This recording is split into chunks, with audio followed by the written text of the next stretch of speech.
ಹುಬ್ಬಳ್ಳಿಯಲ್ಲಿ ಬಾಲಕಿಯನ್ನ ಕೊಂದ ಕೀಚಕನ ವಧೆಯಾಗಿದೆ. ಸರಿಯಾದ ಶಿಕ್ಷೆ ಅಂತ ಆತ್ಮಸಾಕ್ಷಿ ಹೇಳುತ್ತೆ. ಆರೋಪಿ ಎದೆಗೆ ಗುಂಡು ಹಾರಿಸಿದ್ದಾರೆ ಲೇಡಿ ಪಿಎಸ್ಐ ಅನ್ನಪೂರ್ಣ ಅವರು. ಅಶೋಕನಗರ ಪಿಎಸ್ಐ ಅನ್ನಪೂರ್ಣ ಅವರು ಆರೋಪಿಗೆ ಗುಂಡು ಹಾರಿಸಿದ್ದಾರೆ. ಕೀಚಕನ ಪಾಲಿಗೆ ಭದ್ರಕಾಳಿಯಾಗಿದ್ದಾರೆ ಪಿಎಸ್ಐ ಅನ್ನಪೂರ್ಣ. ಆರೋಪಿ ಬಂಧನದ ವೇಳೆ ಪಿಎಸ್ಐ ಸೇರಿ 3 ಮೇಲೆ ದಾಳಿಗೆ ಪ್ರಯತ್ನ ಪಟ್ಟಿದ್ದ.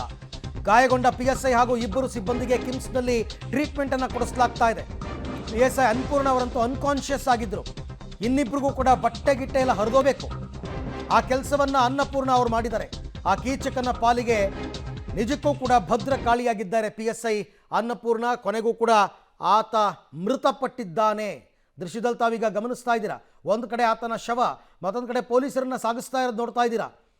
ಕಿಮ್ಸ್ಗೆ ಕರ್ಕೊಂಡು ಬಂದು ಅವ್ರನ್ನ ಹಾಸ್ಪಿಟ್ಲಿಗೆ ಸೇರಿಸ್ತಾ ಇರ್ತಕ್ಕಂಥ ಕ್ರಮ. ಇಂಥ ಸಂದರ್ಭಗಳಲ್ಲಿ ಪೊಲೀಸರು ಆತ್ಮರಕ್ಷಣೆಗೋಸ್ಕರ ಫೈರಿಂಗ್ ಮಾಡ್ಬೋದು. ಇಲ್ಲ ಅಂತಂದರೆ ಅವನೇ ಇವ್ರನ್ನ ಹೊಡಿತಾನೆ ಅಂತಂದರೆ ಏನು ಮಾಡೋಕ್ಕಾಗುತ್ತೆ? ಬೇರೆ ದಾರಿ ಇಲ್ಲ.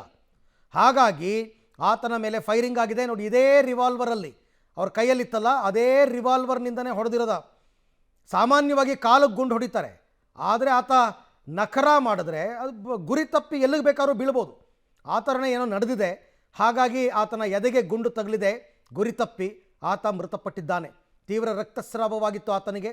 ಆತನನ್ನು ಹಾಸ್ಪಿಟಲ್ಗೆ ಕರ್ಕೊಂಡು ಬರಲಾಯಿತು. ಕರ್ಕೊಂಡು ಬಂದಿದ್ದರೂ ಕೂಡ ಟ್ರೀಟ್ಮೆಂಟ್ ಫಲಕಾರಿಯಾಗದೆ ಆತ ಮೃತಪಟ್ಟಿದ್ದಾನೆ.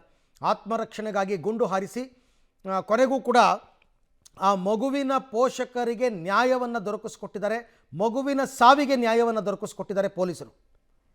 ಈ ಬಗ್ಗೆ ಮತ್ತಷ್ಟು ಮಾಹಿತಿ ನನ್ನ ಕೊಲೀಗ್ ಸುನಿಲ್ ಅವರಿಂದ ಪಡ್ಕೊಳ್ಳೋಣ. ಸುನಿಲ್, ಈತನ ಪತ್ತೆಗಾಗಿ 5 ತಂಡಗಳ ರಚನೆಯಾಗಿತ್ತು. 4-5 ತಂಡ ರಚನೆಯಾಗಿತ್ತು. ಅದಾದ ನಂತರ ಇಲ್ಲಿಯ ತನಕ ಏನೇನು ನಡೀತು ಇನ್ಸಿಡೆಂಟ್ ಅನ್ನೋದನ್ನ ವಿವರವಾಗಿ ಹೇಳ್ಬೋದಾ ಅಂತ? ಅರವಿಂದ, ಯಾವಾಗ ಈ ಪ್ರಕರಣ ಬೆಳಕಿಗೆ ಬರುತ್ತೋ ಪೊಲೀಸರು ಆ ಬಾಲಕಿಯನ್ನ ಒಂದು ಹುಬ್ಬಳ್ಳಿ ಕಿಮ್ಸ್ ಶವಾಗಾರಕ್ಕೆ ತಲುಪಿಸ್ತಾರೆ. ಅದಾದ ನಂತರ ಒಂದಿಷ್ಟು ಪ್ರತಿಭಟನೆಗಳು ಠಾಣೆಯ ಮುಂದಾಗ್ತವೆ. ಅಶೋಕ್ ನಗರ ಪೊಲೀಸ್ ಠಾಣೆಗೆ ಎನ್ ಶಶಿಕುಮಾರ್ ಅವರು ಭೇಟಿ ಕೊಡ್ತಾರೆ. ಅಲ್ಲಿಂದ ಒಂದಿಷ್ಟು ತಂಡಗಳನ್ನು ರಚನೆ ಮಾಡುತ್ತೆ. ಅದರಲ್ಲಿ ವಿಶೇಷವಾಗಿ ಅಶೋಕ್ ನಗರ ಠಾಣೆಯ ಲೇಡಿ PSI ಅಂತ ಅನ್ನಪೂರ್ಣ ನೇತೃತ್ವದಲ್ಲಿ ಒಂದು ತಂಡವನ್ನು ರಚನೆ ಮಾಡುತ್ತೆ. ಆ ತಂಡದ ಒಂದು ಕೈಗೆ ಈ ಒಂದು ಆರೋಪಿ ಸಿಗ್ತಾನೆ. ಸೊ ಇದು ಈಗ ಕಮಿಷನರ್ ಅವರ ಒಂದು ಸುದ್ದಿಗೋಷ್ಠಿ ಆರಂಭ ಆಗ್ತಾ ಇದೆ. ಅರವಿಂದ್.